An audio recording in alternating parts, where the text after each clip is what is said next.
எல்லாம் வல்ல இறைவன் பேரில் எல்லா புகழும் உண்டாகட்டும்.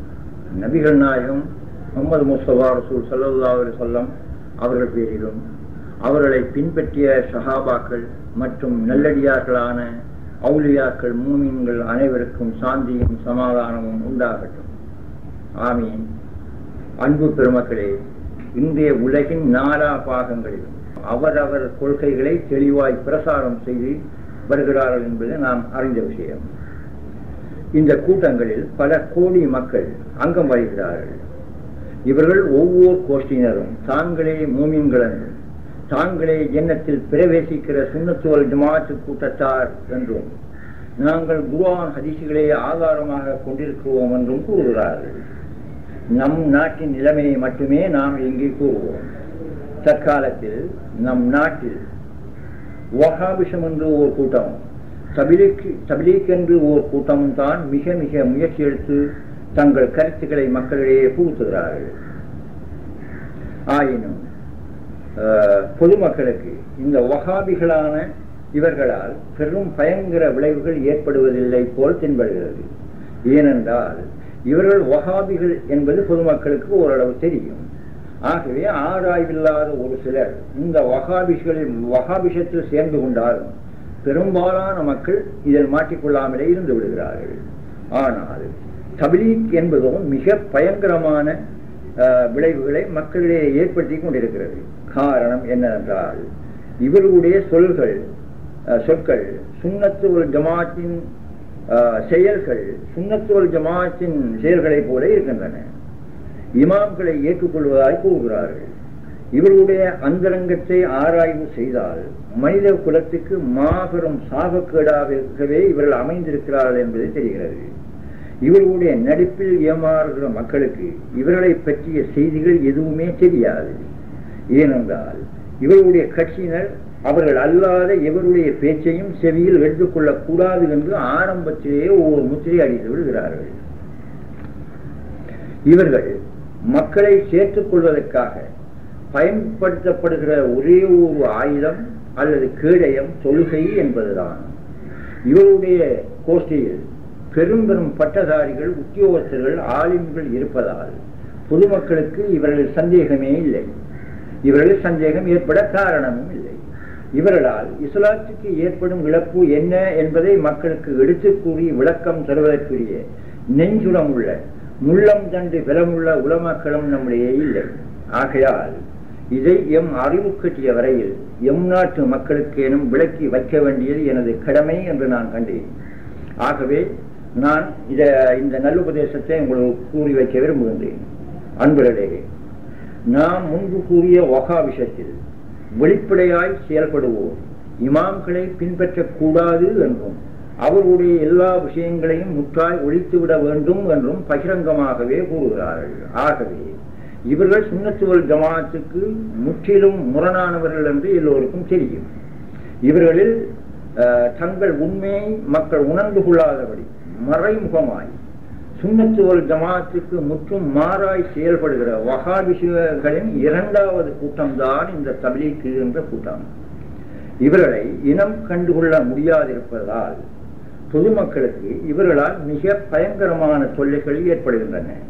இவர்கள் நாங்கள் இமாம்களை பின்பற்றுகிறோம் என்றும் அவர்களின் விளக்க விவரங்களை முற்றாய் ஏற்றுக்கொண்டுதான் செயல்படுகிறோம் என்றும் கூறுகிறார்கள். ஆயினும் இவர்களின் கொள்கைகள், செயல்கள், விளக்கங்கள் யாவும் வஹாபிசமாகவே இருக்கிறது. சுன்னத்து வல் ஜமாஅத்தாரின் கொள்கைக்கு இவர்களின் கொள்கை முற்றும் முரணானது என்பது நிச்சயமான உண்மை. இவர்களுடைய ஆரம்ப தலைவர் தைமியா என்பவர். இதன் பின் நஜித்தான் என்ற நாட்டில் பிறந்த அப்துல் வஹாபு என்பவர் தைமியா என்பவரை பின்பற்றித்தான் வஹாபிஷத்தை உற்பத்தி இருக்கிறார். இந்த வஹாபிஷத்தை பற்றி 1400 வருடங்களின் முன்பே ரசூல் ஸல்லல்லாஹு அலைஹி வஸல்லம் அவர்கள் கூறி விளக்கி இருக்கிறார்கள். நஜித்தான் என்ற ஊரில் தஜ்ஜாலின் கொம்பு முளைக்கும் என்று ரசூல் ஸல்லல்லாஹு அலைஹி வஸல்லம் அவர்களால் தெளிவுபடுத்தப்பட்ட ஹதீஸின் படி தஜ்ஜாலின் கொம்பு என்று ரசூலுல்லாஹினால் கூறப்பட்டது இந்த அப்துல் வஹாப் என்பவரே ஆவார். இன்ஷா அல்லாஹ் இந்த விவரம் உண்மையா பொய்யா என்பதை சமீபத்தில் நாம் கண்டறிவோம். இவரை பின்பற்றியவர்தான் இல்யாஸ் என்பவர். இவரினால் உருவாக்கப்பட்டது தான் தப்லீக் என்பது. இவருடைய கொள்கை விளக்கங்களை உருது நூல்களில் காணலாம். உருது பாஷை எமக்கு தெரியாதிருந்ததால் இவருடைய பல நூல்களை உருது தெரிந்த பல உலமாக்களை கொண்டு வாசித்து விளங்கிய பிறகுதான் இவருடைய கொள்கை விளக்கம் எமக்கு தெரிய வந்தது. இவருடைய கொள்கை விளக்கங்களை இங்கே சுருக்கமாக தருகிறேன், கவனியுங்கள். முதலாவது, அல்லாஹ் என்பவன் பொய் சொல்லக்கூடியவனாகும். அப்படி அவன் பொய் சொல்ல மாட்டான் என்பதை ஏற்றுக்கொள்ள மாட்டோம். இந்த கூற்றை ஏக்ரோசி தக்கியத்துல் ஈமான் என்னும் நூலில் 32வது பக்கத்தில் காணலாம். அல்லாஹ் பொய் சொல்வது சாத்தியமாகும் என்று வஹாபிகளின் தலைவர் மௌலவி முகமது இஸ்மாயில் திஹ்லவியால் எழுதப்பட்ட ஏக்ரோசி என்ற நூலில் 145வது பக்கமும் இதை காணலாம். இரண்டாவது, ரசூல் ஸல்லல்லாஹு அலைஹி வஸல்லம் அவர்களுக்கு மரியாதை செய்வது மூத்த சகோதரனுக்கு மரியாதை செய்வது போல் செய்ய வேண்டும்.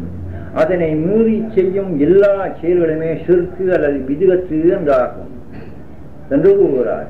இது தக்வியத்துல் ஈமான் என்னும் நூலில் 60வது பக்கத்தில் இடம்பெறுகிறது. மூன்றாவது, ரசூல் ஸல்லல்லாஹு அலைஹி வஸல்லம் அவர்கள் அல்லாஹ்விடத்தில் ஒரு செருப்பு தைக்கிற சைக்கிளியனை விட குறைந்தவர்களாக இருக்கும் என்று கூறுகிறார். அதாவது தக்வியத்துல் ஈமான் என்ற நூலில் 14, 19வது பக்கங்களில் இதை காணலாம். நாலாவது, ரசூல் ஸல்லல்லாஹு அலைஹி வஸல்லம் அவர்கள் அல்லாஹ்விடத்தில் ஒரு அற்ப அணுவை விட குறைந்தவர்கள் என்று கூறுகிறார்கள். இதை தக்வியத்துல் ஈமான் 55வது பக்கம் காணலாம். ஐந்தாவது, அல்லாஹ் எவரை நாடுவானோ அவரையே தன்னிடம் ஷஃபாஅத் செய்யக்கூடியவர்களாக ஆக்குவான். அதாவது ஷஃபாஅத் ரசூலுல்லாஹ்வுக்குரியது மட்டும் என்று கூற முடியாது என்று விளக்கம் தருகிறார்கள். இந்த விஷயத்தை தக்வியத்துல் ஈமான் பக்கம் 33 காணலாம்.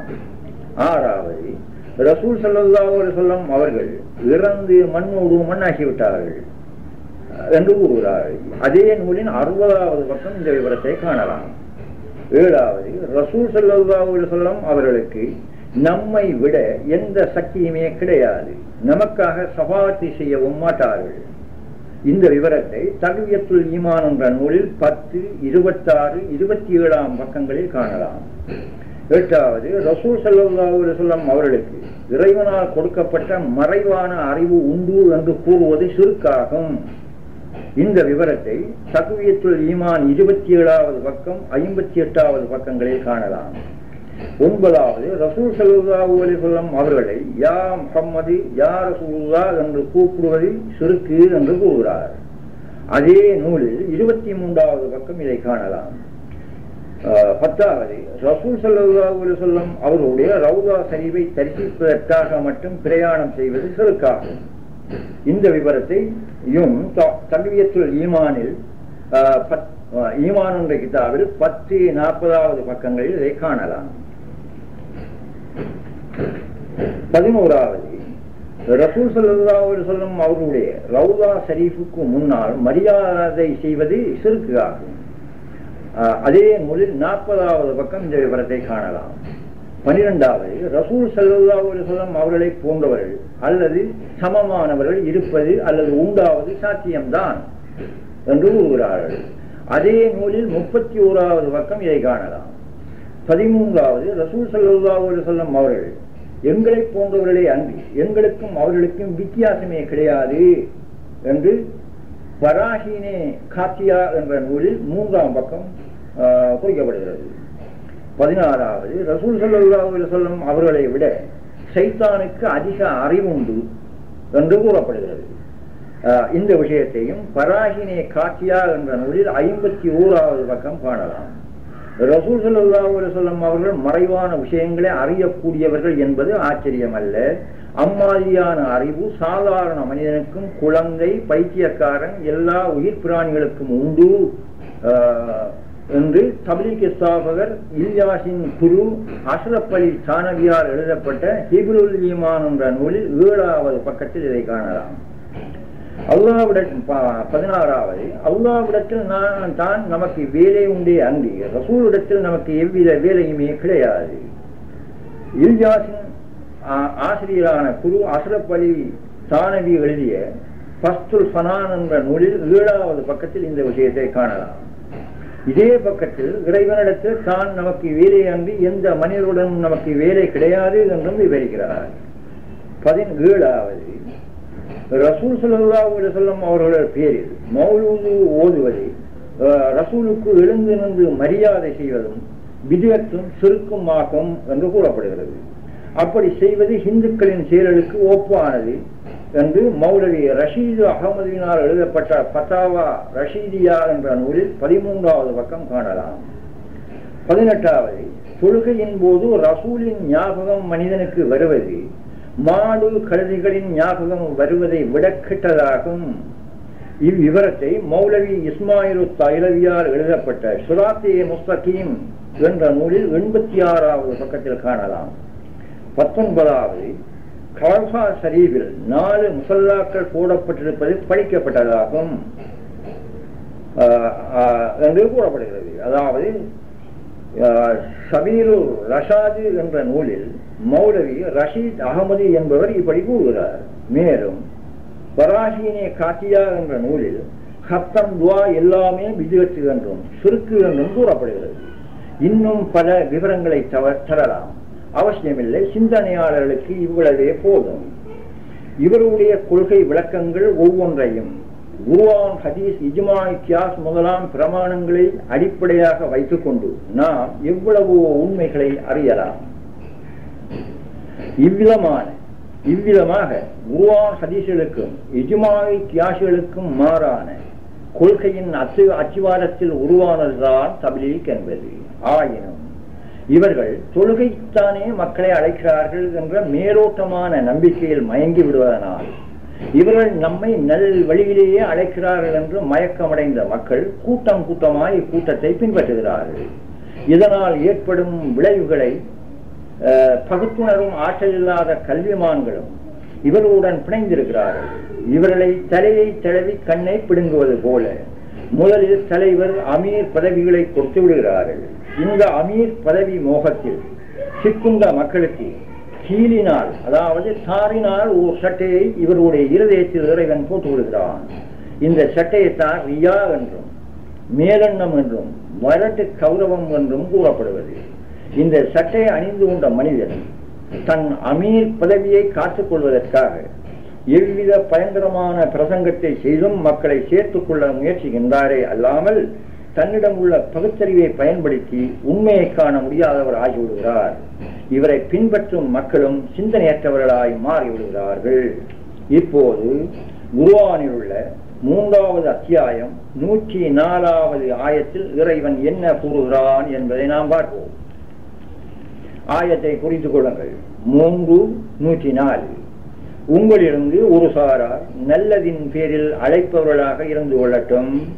அவர்கள் நன்மையான காரியங்களை கொண்டு ஏவுவார்கள், தீய காரியங்களை விட்டு விலக்குவார்கள்.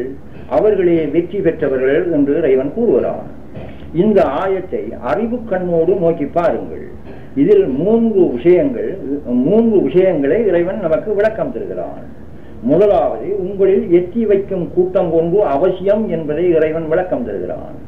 இரண்டாவது, எத்தி வைக்கும் கூட்டத்தின் செயலை விளக்கம் தருகிறான். அதாவது நல்லதை எத்தி வைப்பவர்களாயும் தீயவைகளை தடுக்க வேண்டியவர்களாயும் இருப்பவர்களே தப்லீக் கூட்டத்தினர் என்பதை அறிவுறுத்துகிறான். மூன்றாவது, அவர்கள் வெற்றி பெற்ற நல்லடியார்கள் என்று விவரம் தருகிறான். இந்த மூன்றையும் முதலில் நாம் சிந்தனை எடுத்துக் கொள்ள வேண்டும். அதாவது இந்த ஆயத்தில் விவரிக்கப்பட்ட கூட்டம் வெற்றி பெற்ற நல்லடியார்களான அவுலியாக்கள் என்று சொல்லக்கூடிய அஹ்லுல் ஹல்லி வல் அக்திகளான நல்லடியார்களே என்றும் நாம் அறிந்து கொண்டோம். ஆகவே தாங்கள் எந்த அடிப்படையில் எதை எட்டி வைக்கிறோம், எதை பேசுகிறோம் என்பதை உணர்ந்து கொள்ளாத கால்நடைகளை விட கேவலமான பாமர மக்களை எட்டி வைக்கும் கூட்டம் என்று எப்படி கூறுவது? இக்கூட்டம் விஷயத்தில் வெற்றி பெற்றிருக்கிறது. தலைச்ச நாடு எவ்வழியில் செல்கிறதோ அதே வழியில் முன்பின் யோசிக்காமல் செல்லும் செம்மறியாட்டு கூட்டத்தை போல் உள்ள பாமர மக்கள் எதை எட்டி வைப்பார்கள்? இவர்களுக்குத்தான் நல்லடியார்கள் எட்டி வைக்க வேண்டியவர்களாயிருக்கிறார்கள். அடுத்த விவரம், நன்மையை ஏவி தீமையை விலக்குபவர்கள் என்று இவன் கூறுகிறான். இந்த ஆயத்தில் நன்மை எது தீமை எது? தொழுகைதான் நன்மை என்றும் தொழாமல் இருப்பது தீயது என்றும் பொருள் கூற முடியுமா? முடியாது.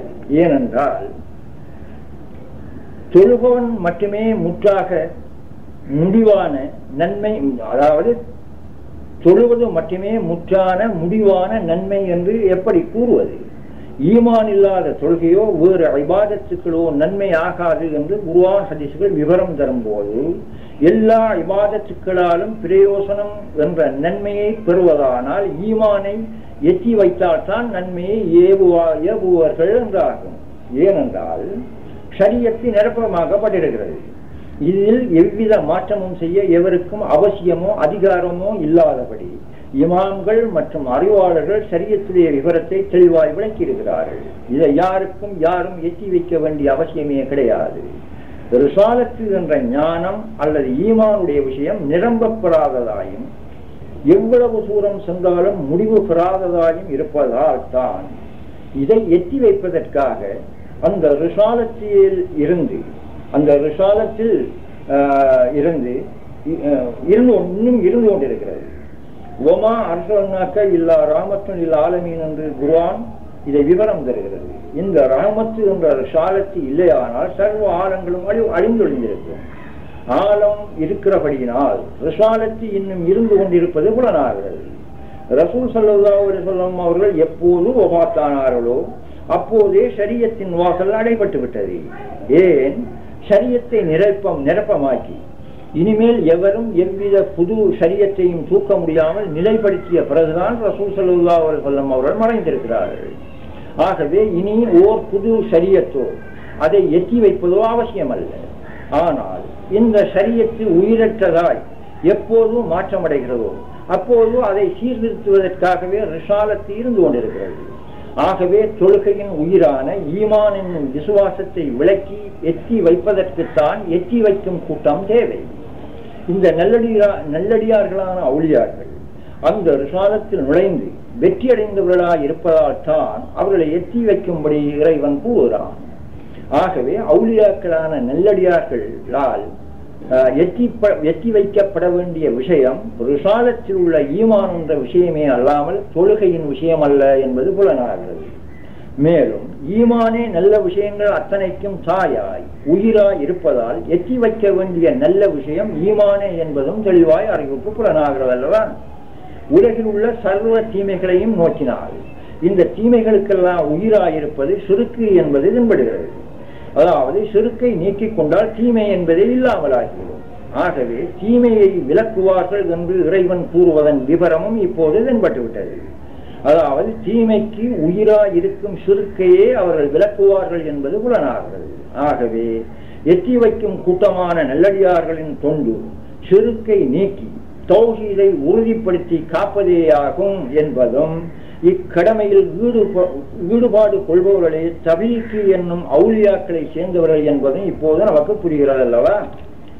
சிறுக்கு என்றால் விக்கிரக வணக்கம் தான் என்று நம்பிக்கொண்டும் வணக்கத்துக்குரிய நாயன் யாரும் இல்லை அல்லாஹ்வை தவிர என்று கூறிக்கொண்டும் இருந்தால் அதுவே ஈமான் தௌஹீது என்று நம்பி தங்களை தாங்களே படுகொலியில் வீழ்த்தி கொண்டிருக்கின்ற விலங்குகளுக்கு ஒப்பான பகுத்தறிவு தொழில்விடாத குர்ஆன் ஹதீஸ்களின் வாசனையே இன்னும் ஏற்றிக்கொள்ளாத மூட மக்களை எட்டி வைக்கும் கூட்டம் என்று கூறலாமா? ஆம், ஒரு வகையில் கூறலாம். ஏன் தெரியுமா? இவர்கள் குர்ஆன் ஹதீஸ்களுக்கு மாறா இருந்த அபூஜஹிலின் கூட்டத்தின் அபூஜஹிலின் கொள்கையான ஷிர்க் என்னும் கொள்கையையும் அதன் விவரங்களையும் எட்டி வைப்பவர்களாய் இருப்பதால் இவர்களை நாம் மூமின்களுக்கு எதிரான எட்டி வைக்கும் கூட்டம் என்று கூறலாம்.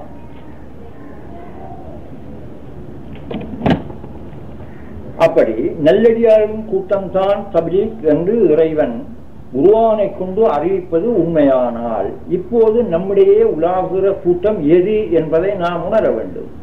இவ்விஷயத்தில் குர்ஆன் ஹதீஸ்கள் ஏதாவது அறிவித்தல் தந்திருக்கின்றனவா என்று ஓர் கேள்வி நம்முடைய எழலாம். ஆம், 100% ஆம். குர்ஆனில் அநேக ஆயத்துக்களையும் பல ஹதீஸ்களையும் கொண்டு இதை இறைவனும் ரசூலுல்லாஹ்வும் நிரூபித்து காட்டியிருக்கிறார்கள். அதை நம்மாலும் நிரூபித்து காட்ட முடியும். ஆயினும் நமக்கு இப்போது நேரம் போதாது. ஆகவே ஒரு சில ஹதீஸை மட்டும் இங்கே கூறி விளக்குவோம்.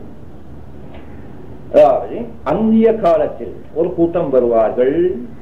அவர்கள் உலகத்தின் மார்க்கத்தை தாறுமாறாக்குவார்கள்.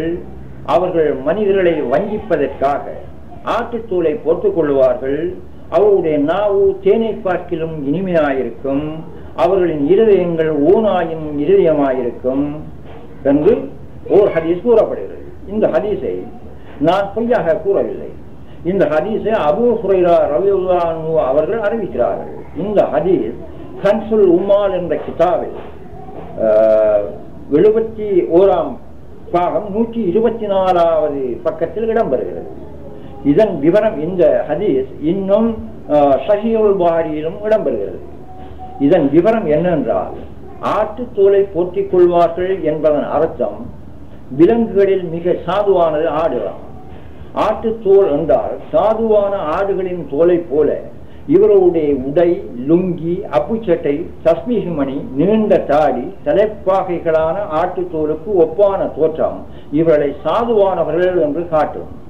இவருடைய நாவு தேனை போல் இனிக்கும். இவருடைய கண்ணீர் சொரிந்து கொண்டு சீதேவிகளே சீதேவிகளே என்று விழித்து பேசும் பேச்சுக்கள் தேனை விட இனிமையாய் தென்படும். அவர்களின் மனம் அல்லது உள்ளம் துன்யாவை விரும்புவதால், அதாவது உலக மக்களிடையே கௌரவம் பெற வேண்டும் என்ற ரியா அல்லது மேலெண்ணம் இவரிடத்தில் இருப்பதால் இவருடைய இருதயத்தை ஓநாயின் இருதயத்துக்கு ஒப்பிட்டு கூறப்பட்டிருக்கிறது. உலகம் ஓர் பிணக்காடு, அதை அதிகமாக ஒப்பவர்கள் நாய்கள் என்று ரசூலுல்லாஹினால் கூறப்பட்ட ஹதீஸை நீங்கள் இப்போது நினைவுக்கு எடுத்துக் கொள்ளுங்கள். இன்னொரு ஹதீஸ், மறுமை நாள் வருவதற்குள்ளாக இரவின் காரிருள் போன்று பித்தனாக்கள் ஏற்பட்டுவிடும். மனிதன் காலையில் விசுவாசியாயிருந்து மாலையில் நிராகரிப்பவனாக மாறிவிடுவான். மாலையில் விசுவாசியாயிருந்து காலையில் நிராகரிப்பவனாக மாறிவிடுவான். அன்று பல கூட்டத்தினர் உலக பொருள்களுக்காக தங்களின் மார்க்கத்தை விட்டுவிடுவார்கள். இந்த ஹதீஸை அனஸ் ரலியல்லாஹு அன்ஹு அவர்கள் அறிவிக்கிறார்கள். இந்த ஹதீஸ் திர்மிதியில் இடம்பெறுகிறது. இன்னொரு ஹதீஸ், அன்னையில் என் சமூகத்தவரிடையே கருத்து வேறுபாடுகள் ஏற்படும். அப்போது ஒரு பிரிவார் ஏற்படுவார்கள். அவர்கள் நன்மொழி கூறுவார்கள், குர்ஆனை ஓதுவார்கள். அது அவர்களுடைய மார்பின் ஆரம்ப எலும்பை கூட கடக்காது. வேட்டை பொருளிலிருந்து அம்பு வெளிப்படுவது போல மார்பகத்தை விட்டும் அப்புறப்படுவார்கள், மார்க்கத்தை விட்டும் அப்புறப்படுவார்கள். பின்னர் திரும்பவும் மாட்டார்கள். அம்பு அதன் கூட்டை அடையும் வரை அவர்களாம் படைப்புகளில் மிக கெட்டவர்களாவார்கள். அவர்களை கொல்பவர்களுக்கும் அவர்களால் கொல்லப்படுபவர்களுக்கும் நல்வாழ்வு உண்டாகட்டும். குர்ஆனின் பக்கம் அவர்கள் மக்களை அழைப்பார்கள். ஆனால் அதில் அவர்களுக்கு எவ்விதமான சம்பந்தமும் கிடையாது. அவர்களை எவர் கொல்லுகிறாரோ அவர் அல்லாஹ்வை நெருங்கியவர்களில் மேலானவராவார் என்று ரசூல் ஸல்லல்லாஹு அலைஹி வஸல்லம் அவர்கள் கூறியிருக்கிறார்கள். நாயகமே, அவருடைய அடையாளம் என்ன என்று தோழர்கள் வினவிய போது, அடையாளம் மொட்டை அடிப்பது என்று ரசூல் ஸல்லல்லாஹு அலைஹி வஸல்லம் அவர்கள் கூறியிருக்கிறார்கள். இந்த ஹதீஸை அனஸ் ரலியல்லாஹு அன்ஹு அவர்கள் அறிவிக்கிறார்கள். இது அபூ தாவூத் என்ற ஹதீஸ் கிரந்தத்தில் இடம்பெறுகிறது. இந்த ஹதீஸை விவரித்து விளக்கம் தருவதானால் மிக நீண்ட நேரம் தேவையாகும். இது இப்போது நம்மால் முடியாது. ஆயினும் நீங்கள் விளங்கிக் கொள்வதற்காக மொட்டை அடிப்பதை மட்டும் நான் ஓரளவு விளக்கி தருகிறேன். தலையில் இருக்கும் மயிரை வலித்துக் கொள்வது மட்டும்தான் மொட்டை அடித்தல் என்பது பொருள் அல்ல. மொட்டை அடித்தல் என்பதில் பல கருத்துக்கள் உண்டு. இதை நீங்கள் விளங்கிக் கொள்வது நல்லது. இப்படி புரிந்து கொண்டால் ஹதீஸின் உண்மை புலனாகும். இந்த ஹதீஸ்களால் முன்னறிவிப்பு செய்யப்பட்ட கூட்டங்கள் இன்று உலகில் படையெடுத்துள்ள கூட்டங்கள் என்பது புலனாகும். இவர்களை கொலை செய்வது என்பது இவர்களின் கொள்கையை அழிப்பது என்றுதான் நாம் பொருள் கொள்ள வேண்டும்.